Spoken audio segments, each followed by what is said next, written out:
Well, let me just give you a little bit of flavor to that 100 million. First of all, it's so easy to let 100 million lives over the next 30 years roll off our tongue. That comes close to being able to provide that amount of benefit at a massive population level.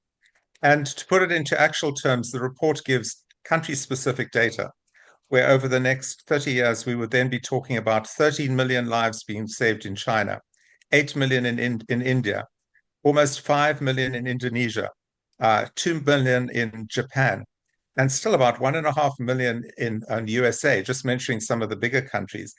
These are huge, huge numbers.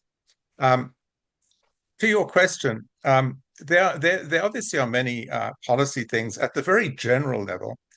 What we need to do is to have the definition of tobacco harm reduction already in the Framework Convention implemented. And that means regulating proportionate to risk.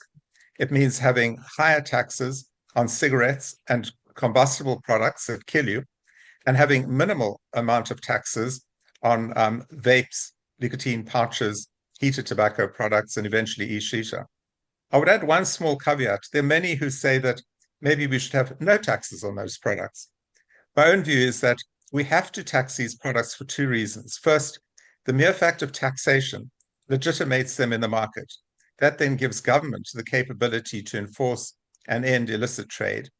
It also creates a legal framework for the discussion between the industry and government, particularly the finance departments, about what is the appropriate level to exit smoking-related products.